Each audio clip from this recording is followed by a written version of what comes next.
अस्मत्गुरुसमारम्भां यतिशेखरमध्यमां லக்ஷ்மீவல்லபபர்யந்தாं வந்தே குருபரம்பராம். திருப்பாவை என்கிற திவ்ய சாஸ்திரத்திலே நாம் பார்க்கவிருக்கிற பாசுரங்கள், பாசுரம்னு சொல்லலாம், பாசுரங்கள்னு சொல்லலாம். ரொம்ப முக்கியமான கட்டத்தை நெருங்குகிறோம். நோன்புக்கு வேண்டிய உபகரணங்களை கேட்பது, அதுதான் 2 பாசுரங்களிலே சொல்லப்படுகிறது. ஆரம்பத்திலேருந்து பார்த்துட்டு வந்தோமானா, மழையின்றிக்கே ஒழிய பெண்கள் எல்லோரும், கன்னிப்பெண்கள் எல்லோரும் நோன்பு நோற்றால் மழை பொழியும் என்கிற நிலைமை ஏற்பட்டு, பெரியவர்களெல்லாம் கன்னிப்பெண்களை நிலவரையிலிருந்து விடுவித்து, நீங்கள் ஊருக்கு தலைவனான கண்ணபிரானிடத்தில் நோன்புக்கு வேண்டிய பொருள்களை எல்லாம் யாச்சித்து பெற்று விடியற் காலையிலேயே நீங்கள் நீர்நிலைக்கு சென்று நீராடி நோன்பு நோற்க வேண்டும் என்று சொன்னதாக, அப்படி ஒரு நோன்பை கோபிகள் அனுஷ்டித்திருப்பதாக கேள்விப்பட்ட ஆண்டாள் அதைத்தான் அனுகரிக்கிறார். அனுகரிக்கிறதுனா தன்னை கோபிகையாகவே பாவித்து கொண்டு தானும் அந்த நோன்பை செய்வதாகவே பாவிக்கிறாள் என்று, இதுதான் திருப்பாவையினுடைய அடிப்படை. அதே போல் முதல்ல காலத்தை கொண்டாடினாள், நோன்புக்கு செய்ய வேண்டியது என்னன்னு சொன்னாள். என்னை இப்படி முதல் சில பாசுரங்களான உடனே இன்னும் இந்த நோன்பிலே வந்து சேராத கோபிகைகள், உறங்கி கிடப்பவர்களையெல்லாம் எழுப்பிக் கொண்டு நந்தகோபர் திருமாளிகையிலே சென்று கோயில் காப்பான் வாசல் காப்பான் அனுமதி பெற்று உள்ளே சென்று நந்தகோபர், யசோதை, கண்ணபிரான், நம்பிமூத்த பிரான், நப்பின்னை பிராட்டி என்னை எல்லாரையும் எழுப்பி முடிவாக கண்ணனை மீண்டும் எழுப்பி, என்ன வேணும் உங்களுக்கு என்று கண்ணன் கேட்டபொழுது, முதல்ல செங்கண் சிறிதே என்று உன்னுடைய திருக்கண் நோக்கம் சிறிது சிறிதாக எங்கள் மேலே விழிக்க வேண்டும். அதற்கு மேலே நீ சீரிய சிங்காசனத்திலிருந்து யாம் வந்த காரியம் ஆராய்ந்தருள வேண்டும் என்றெல்லாம் பிரார்த்திக்க, அவனும் எழுந்து 4 அடி நடந்தவுடனே அவனுடைய திருவடிகளுக்கு பல்லாண்டு பாடினார்கள் 26வது பாட்டில். அதற்கு பிறகு, இவ்வளவு கஷ்டப்பட்டு வந்தீர்களே, உங்களுக்கு துன்பம் ஏற்படவில்லையா என்று கண்ணன் கேட்டபொழுது, உன்னை அறுத்தித்து வந்தோம், வருத்தமும் தீர்ந்து மகிழ்ந்து, எங்களுக்கு வருத்தம் ஏற்படவில்லை, இது மகிழ்ச்சி தான் என்கிற விஷயம் வரைக்கும் சொல்லிவிட்டார். சரி, உங்களுக்கு என்ன வேணும் என்று கேட்கிற விஷயத்தை தான் இந்த பாசுரத்தில் அதற்கு பதிலாக நோன்புக்கு வேண்டிய உபகரணங்கள் இவை இவை என்று இந்த மாலேமணிவண்ணா என்கிற பாசுரம் அதிலே தெரிவிக்கிறார்கள். 26வது பாசுரம் நோன்புக்கு வேண்டிய உபகரணங்கள் என்ன என்று தெரிவிக்கிறார்கள். அதற்கு பிறகு அடுத்த பாசுரம் கூடார வெல்லும் சீர், அதுதான் இன்றைக்கி கோவிலில் நடந்த பாசுரம். அதில் நோன்புக்கு வேண்டிய உபகரணங்கள் 26 சொல்லிட்டோம். ஆனால் அது போராது, எங்களுக்கென்று நீ தனியாக கொடுக்க வேண்டிய சன்மானங்கள் என்று சில உண்டு என்று அதை அடுத்த இன்றைய தின பாசுரத்திலே தெரிவிக்கிறார்கள் என்று பார்க்கிறோம். கீழ்ப்பாசுரத்திலே சொன்ன வார்த்தை நேற்றைய தினம் நிச்சயமாக விவரித்து சொல்லியிருப்பார்கள். உன்னை அறுத்தித்து வந்தோம் என்று சொன்ன, அது ரொம்ப அழகான சப்தம். அது உண்மையாக சொல்லப்போனால் தமிழில் தான் அப்படி சொல்ல முடியும், சம்ஸ்கிருதத்தில் அப்படி சொல்ல முடியாது. ஏன்னா சம்ஸ்கிருதத்தில் உன்னிடத்திலே என்பதற்கும் உன்னை என்பதற்கும் வெவ்வேறு சொற்களை பிரயோகம் பண்ண வேண்டும். ஆனால் தமிழில் 2த்துக்கும் ஒரே சொல்லை சொல்லிவிடலாம். இந்த உதாரணம் சொன்னாலான்னு எனக்கு தெரியாது. இப்போ நான் ஒரு உதாரணம் சொல்கிறேன், கேளுங்கள். ஒருத்தருக்கு ஏதோ உடம்பு சரியாக இல்லை, அவரை விசாரிக்கிறதுக்கு ஒருத்தர் வரார். உனக்கு உடம்பு எப்படி இருக்குதுன்னு கேட்கணுன்றதுக்காக வரார். அப்போ அவர் என்ன சொல்கிறார், வா உனக்கு உடம்பு சரியா இல்லைன்னு கேள்விப்பட்டேன், அதான் உன்னை பார்த்துட்டு போகலான்னு வந்தேன் அப்படின்னு சொல்கிறார். அப்போ உன்னை பார்த்து விட்டு போகலாம் என்று வந்தேன் என்று சொன்னால் அந்த இடத்துல உன்னைன்றதுக்கு என்ன அர்த்தம்? உன்னை பார்க்கறது தான் பிரயோஜனம், வேறு பிரயோஜனம் கிடையாது. அதுவே பயன். ஏன்னா அங்கே நல்லா ஸ்பஷ்டமாக தெரியுது. இன்னொருத்தர் வருகிறார், எனக்கு அவசரமாக ஒரு 5000 ரூபாய் தேவைப்படுறது, யாரை போய் கேட்கறதுன்னு தெரியல, சட்டன்னு உன் ஞாபகம் வந்தது, அதான் உன்னை பார்த்துட்டு போகலான்னு வந்தேன்றார். அங்கேயும் அதே வார்த்தை தான், உன்னை பார்த்து விட்டு போகலாம் என்று வந்தேன் என்று சொல்லுகிறார். ஆனால் அங்கே பர்பஸ் என்னன்னா இவரை பார்க்கறது இல்லை, பணம் வாங்கிட்டு போகிறது. 5000 ரூபாய்க்காக வந்தேன்னு அர்த்தமே தவிர, உன்னை என்று சொன்னாலே உன்னிடத்திலே வேறொன்றை பெறுபவனும் உன்னை என்று சொல்லலாம், உன்னையே வேணும் என்று சொல்லுகிறவனும் உன்னை என்கிற சொல்லால் சொல்லலாம். அது தமிழில் மட்டும் அந்த விசேஷம் உண்டு. இப்போ சம்ஸ்கிருதத்தில் அப்படி சொல்லணும், துவம் பிரார்த்தையே துவாம் பிரார்த்தையே என்னெல்லாம் சப்தங்களை மாற்றணும். இந்த தமிழ் அப்படி இல்லை. இப்போ உன்னை அரித்தித்து வந்தோம் என்கிற சப்தத்திற்கு என்ன பொருள்? நான் 2வதாக சொன்ன உதாரணத்தை வச்சுட்டா இங்கே என்ன அர்த்தம்? நோன்புக்கு வேண்டிய உபகரணங்கள் எங்களுக்கு வேணும் நிறைய. அந்த நோன்புக்கு வேண்டிய உபகரணங்களை பெறுவதற்காக உன்னை அர்த்தித்து வந்தோம், உன்னை பிரார்த்தித்து வந்தோம்னு சொன்னால் இவர்கள் விரும்புகிற பயன் அந்த நோன்புக்கு வேண்டிய பொருள்களை தவிர கண்ணன் இல்லை அப்படின்னு அர்த்தம் ஆகிடும். ஆனால் உண்மையான அர்த்தம் என்னன்னா, கோபிகளுடைய அபிப்பிராயம் என்னன்னா, உன்னை அரித்தித்து வந்தோம் என்னால் உன்னிடத்திலே நாங்கள் வேறொன்றை வேண்டி வந்தோம் அல்லோம், உன்னையே வேண்டி வந்தோம். இது நமக்கு எல்லாருக்கும் இருக்கணும். பகவானிடத்தில் போய் கோவிலில் சேவிக்கிற பொழுது எதுக்காக நீ கோவிலுக்கு போகிறேன்னு கேட்டால், பெருமாளை சேவிக்கிறதே பிரயோஜனம் தானே தவிர, இல்லை போனால் பொங்கல் கிடைக்கும், புளியோரை கிடைக்கும், அது கூட வேணாம், எனக்கு அது நடக்கணும் இது நடக்கணும், அதெல்லாம் பிரார்த்திச்சுக்கிறதுக்காக போனேன்னு சொல்கிறாள். அதெல்லாம் சாமானியமான. நான் என்ன சொல்கிறேன்னா, எல்லா விதமான மக்களும் இருக்கிறார்கள், எல்லாரையும் ஒரே தட்டில் வைத்து பார்க்க முடியாது. நாம் கொஞ்சம் கொஞ்சமாக நமக்கு ஞானம் ஏற்பட நம்முடைய நிலையை நாம் மேம்படுத்தி கொள்ளணும், அவ்வளவுதானே தவிர அதை கூடாதுன்னு தடுக்கவும் முடியாது. ஏனென்றால் குறைந்த ஒரு நிலையில் இருக்கிறவர்கள், அறிவுள்ளவர்கள், ரொம்ப குறைந்த நிலையில் தான் அவர்களுடைய நினைவும் இருக்கும். உலகத்தில் நான் இதெல்லாம் விளக்கணுமான்னா எல்லாருக்கும் தெரியும். யார் யார் எப்போ இப்படி பழகிறான்னு பார்க்குற பொழுது கொஞ்சம் அந்த ஒரு நிலைமை மாறுற பொழுதோ அவனுடைய எண்ணங்கள் மாறுகின்றன, அவனுடைய நடவடிக்கைகள் மாறுகின்றன. மேலே போக போக அவன் கீழே எப்படி இருந்தானோ, 5 வயசில் நான் எப்படி இருந்தேனோ அப்படியே 50 வயசில் இருப்பேன். நீங்கள் இதையே நினச்சி பாருங்களேன். நீங்கள் நிலையை சொல்ல வேண்டாம், தொழிலை சொல்ல வேண்டாம், ஜாதியை சொல்ல வேண்டாம், எதுவுமே வேண்டாம். மாலே மணிவண்ணான்னு ஆரம்பிக்கிறார். என்ன மாலேன்னா அன்பு உடையவன் அர்த்தம். கீழே சொல்லியிருக்கா, நெருப்பென்ற நெடு மாலேன்னு சொல்லியிருக்கா, மறுபடியும் மாலேன்னு சொல்கிறான். இந்த மால் என்கிறது ரொம்ப அழகான தமிழ் சொல். அதாவது நான் கூட இப்படி சொல்லுவேன். என்ன சொல்லுவேன்னா, பெரும்பாலும் பகவானுடைய நாமங்கள் நாம் என்னென்ன சொல்லுகிறோமோ அவையெல்லாம் எல்லாம் வடமொழியிலேருந்து வந்த நாமங்கள் தான்.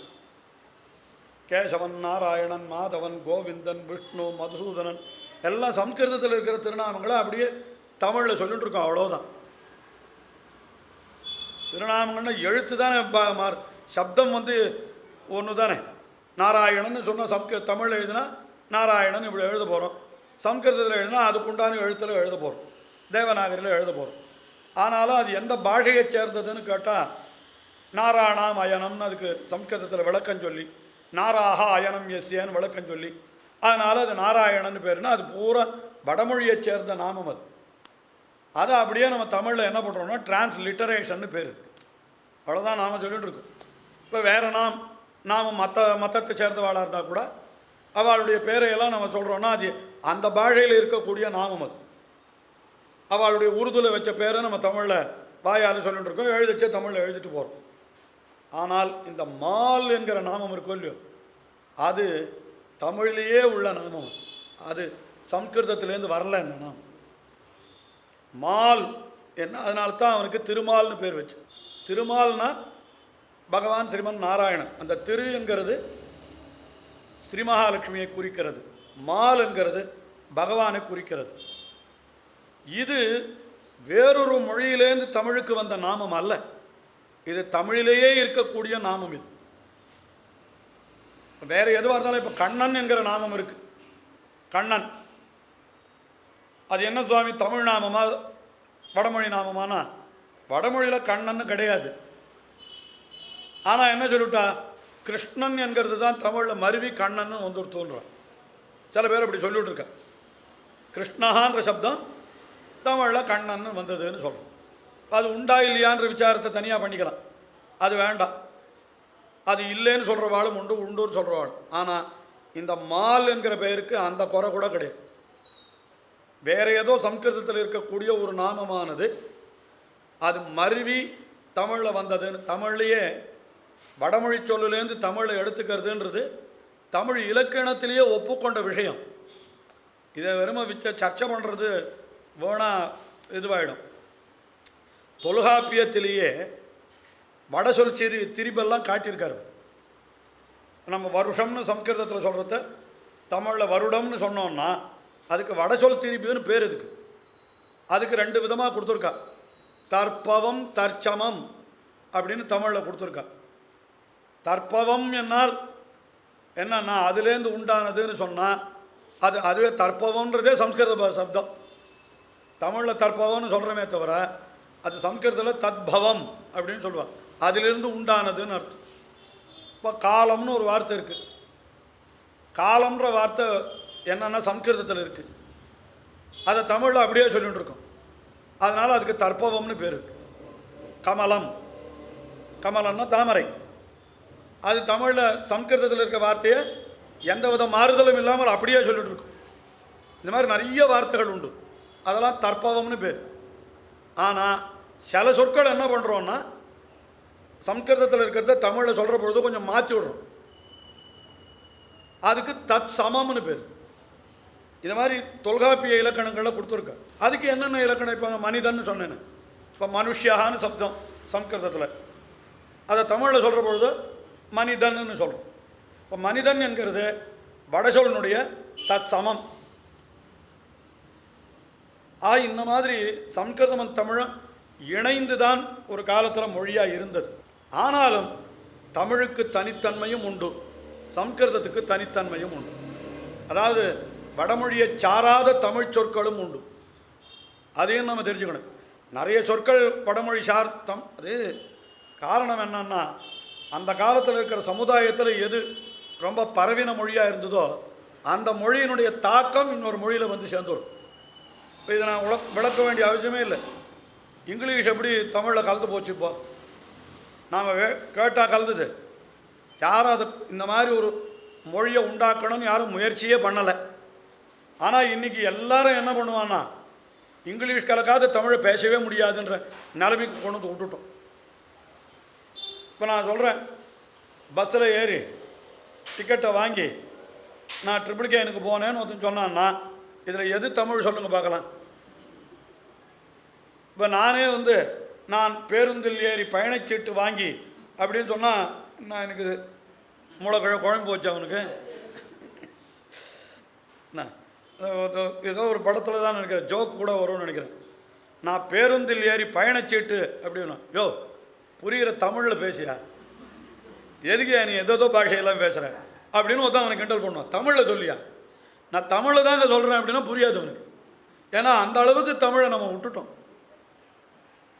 அது ஒரு பக்கம். மால் என்கிற சொல்லுக்கு ரொம்ப அருமையான அர்த்தம். மாலென கருமை பெருமை மையலுமாம் என்று நிகண்டுவில் அர்த்தம் கொடுத்துருக்கார்கள். ஒரே சொல் மால் அப்படின்னா ரொம்ப கரியவன் என்று சொல்ல வேண்டிய இடத்துல மால் என்னால் ரொம்ப கருத்தவன் அப்படின்னு சொன்னால் மால் மேகம் அப்படின்னு சொன்னோம்னா ரொம்ப கருப்பான மேகம்னு அர்த்தம். அது இந்த கருமை அந்த நிறத்தை குறிக்கிறதுக்கும் மால் என்கிற சொல் உண்டு. பெருமை ரொம்ப பெரியவன் சொன்னாக்கா அதுக்கும் மால் என்கிற சப்தத்தை சொல்லணும். ரொம்ப பெரியவன், வேதாகமேதம் புருஷம் மகாந்தம் அப்படின்னு சொன்னால் அதுவும் மால், ரொம்ப பெருமை. அவனிடத்தில் இல்லாததே இல்லை, அவ்வளவு பெரியவன் சொன்னான். அவனுக்கு மால் என்ன பெயர். மூன்றாவது என்னன்னா மையல்னு சொன்னோம். இந்த அன்பு என்கிற சொல்லிருக்கோ இல்லையோ, அதாவது ஒரு விஷயத்தில் பைத்தியமாக இருக்கிறது இருக்க, அதற்கும் மால்னு பேர். அடியவர்கள் விஷயத்தில் அவன் மிகவும் பித்து பிடித்தவன் போல இருக்கிறபடியினாலே அவன் மால், பைத்தியம் பிடிச்சவன். மால்றதுக்கு பைத்தியம்னு அர்த்தம்னு வச்சுங்களேன். என்ன பைத்தியம்னா, லோகத்தில் இப்போ சொல்லலையா பண பைத்தியம், பதவி பைத்தியம்னு சொல்கிறோம். அப்படின்னா என்ன அர்த்தம்? இந்த பதவி என்னால் அதில் ரொம்ப ஈடுபாடோடு அலையிறவனை பதவி பைத்தியம்னு சொல்கிறான், பண பைத்தியம்னு சொல்கிறான். அந்த குழந்தை விஷயத்தில் அவன் ரொம்ப பைத்தியம்னா அவன் அப்படின்னா அந்த குழந்தையின் இடத்துல ரொம்ப ஈடுபாடுன்னு அர்த்தம். இந்த பித்து என்கிறதுக்கு என்ன அர்த்தம்னா அளவற்ற ஈடுபாடுன்ற அர்த்தத்தில் அந்த பித்துன்றது வருது. அதுபோல் எம்பெருமான் எப்படிப்பட்டவன்? கருமை நிறத்தை உடையவன். மூணு அவனுக்கு பொருந்துறது பாருங்க. மால் என்றால் கருமை நிறத்தை உடையவன், மிக பெரியவன், அவனிடத்தில் இல்லாததே கிடையாது. மூன்றாவது அடியவர்கள் என்றால் அவர்கள் விஷயத்திலே மால் கொண்டிருப்பவன், அன்பு கொண்டிருப்பவன் என்று மூன்று பொருளையும் உத்தேசித்துத்தான் இங்கே அந்த எம்பெருமானை பார்த்து மாலே என்று சொல்லுகிறார்களாம். சாதாரணமாக எனக்கு உபன்யாசம் பண்ண ஆரம்பிச்சுட்டாலே இது வெறும் சம்பிரதாய விஷயங்களோடு சொல்ல நிறுத்தவாங்கன்னு வரமாட்டேன்றது. ஏதாவது கொஞ்சம் நிகழ்கால விஷயங்களையும் சேர்த்து சொன்னால் இன்னும் கொஞ்சம் உங்களுக்கு புரியுன்றதுக்காக சொல்லிகிட்டு இருக்கேன், அவ்வளோதான். ஒருத்தர் என்னை உபன்யாசத்துலேயே கேட்டார். என்ன கேட்டார்? சுவாமி, நீர் பகவானுக்கு மால்னு பேருன்னு சொன்னீர், அதுக்கு அர்த்தங்கள்லாம் கூட நன்னா சொல்லிட்டேர். ஆனால் இப்போ எல்லாரும் இந்த கடைகளுக்கு போகிறால அது கூட மால்னு பேர் வச்சுருக்கா சுவாமின்னார். அது இங்கிலீஷில் வச்சுருக்கா, எம்ஏ எல்எல்ல, அதுக்கு என்ன பேர்? அதுக்கு மால் அப்படின்னாரு.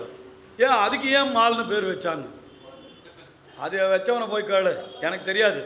அது இங்கிலீஷில் டிக்ஷனரியில் ஏதாவது போட்டிருக்கோம். இல்லை நீர் எதுதான் அர்த்தம் சொன்னீரேன்னு, அதெல்லாம் அங்கேயும் இருக்குதுன்னு சொன்னாங்க. என்ன சொல்கிறார் புரியலையேன்னு. நான் கருமை பெருமை மையல்னு சொன்னேன், மூணு இருக்குது அங்கேன்னு. என்ன இருக்குதுன்னா, முதல்ல கருமை வியாபாரத்தில் இருக்குது, மாலில் நடக்கிற வியாபாரத்தில் பாதி பிளாக் டிரான்சாக்ஷன் தான். இல்லை கருமைன்றது எதில் இருக்குது? வியாபாரத்தில் கருமை இருக்குது. ஆனால் பெருமை என்னால் பிரம்மாண்டம் ஒரு கடையை போய் அவனும் மால்னு சொல்கிறதில்லை. இல்லை நிறைய கடை வச்சுருந்தான்னா பிரம்மாண்டமாக இருக்குது, அதில் இல்லாததே இல்லைன்னா மால், அதுவும் பெருமை. மூணாவது மையல் யாருக்கு இருக்குதுன்னா நமக்கு இருக்குது. யாரை கேட்டாலும் அங்கே தான் பைத்தியம் பிடிச்ச மாதிரி மால்னா அங்கேயே போய் விழுந்து கிடக்கிறான், வெளியிலே வரமாட்டேன்றான். சில பேர் வெறுமையான ஒரு இந்த காலத்தில் தான் இது ஜாஸ்தி ஆகிடுது. பழைய நாள்லாம் ஏதோ வீட்டில் கறிக்காய் வாங்கணுன்னா வெளியில் போவா, பொருள் வாங்கணும். இந்த காலத்தில் ஷாப்பிங் போகிறதுன்னு ஒரு இது ப்ரோக்ராமாக வச்சுட்டு போகிறதுன்றது எனக்கு தெரிஞ்சு பழைய நாளில் காணும். இப்போ அது ஒரு காரியமாகவே வச்சுட்டா இல்லையா? தேவை இருக்குதோ இல்லையோ ஷாப்பிங் போகணும் இல்லையா, அந்த மாதிரி ஒரு காரியம் வந்துடுத்து. இப்போ அதெல்லாம் இருக்கிறதுனால நமக்கு அந்த இடத்துல பித்து பிடித்திருக்கிறபடினாலே அது மால். என்ன இப்படி நான் வேடிக்கையாக சொன்னேன். வேணும்னா வச்சுக்கோ, வேணான்னா விட்டுடுங்க. அந்த முதல்ல சொன்னதை விட்டுடாதீங்க. பகவானை பற்றின சொன்ன விஷயம் அது நெஞ்சில் பதிய வைத்து கொள்ள வேணும். இதுக்கு கூட மால்னு பேர் வச்சுட்டோம். ஆனால் எதெல்லாம் பெருத்ததோ அதெல்லாம் பகவானுடைய அம்சம். பகவான் கீதையில் சொல்கிறான் தெரியுமோ இல்லையோ, எத்யத் விபூதிமத் சத்வம் தத்தது ஊர்ஜிதமேவா தத்ததேவ அவகச்சத்வம் மம தேஜோம்ச சம்பவம். எதெல்லாம் உலகத்தில் ரொம்ப பெரிய வஸ்துவாக பார்க்கப்படுகிறதோ, ரொம்ப ஆச்சரியமான வஸ்துவாக இருக்கிறதோ, அதிலெல்லாம் என்னுடைய அம்சம் இருக்குதுன்னு நினைடான்றான். இவனுடைய அம்சம் இல்லாமல் அந்த இடத்துல அந்த பெரிய வஸ்து உண்டா? அந்த உலகத்தை திகைக்க வைக்கக்கூடிய, வியக்க வைக்கக்கூடிய ஒரு பொருள் ஒன்று உண்டாகிறதுனா அந்த இடத்துல பகவானுடைய அம்சம் கண்டிப்பாக இருக்கணுன்றான். பகவானே சொல்கிறான் கீதை. மால் என்ற சப்தத்திற்கே என்ன அர்த்தம் என்றால் எல்லா பெருமைகளுக்கும் இருப்பிடமானம். எந்தெந்த இடத்துலலாம் பெருமை இருக்கிறதோ அந்த பெருமையெல்லாம் அவனுடைய அம்சம் என்று கொள்ளணும். அதனால தான் திருவுடை மன்னரை காணில் திருமாலை கண்டேனே என்று ஆழ்வார் கூட என்ன சொன்னார்? போலி கண்டு மயங்குதல்னு ஒரு திருவாய்மொழி. அது அதாவது பகவானிடத்தில் இருக்கக்கூடிய அளவற்ற மால் அன்பு காரணமாக நம்மாழ்வாருக்கு அங்கே என்ன நிலைமை ஏற்படுகிறது என்னால் எந்த ஒரு பொருளை பார்த்தாலும் பகவானுடைய நினைவு வருகிறது.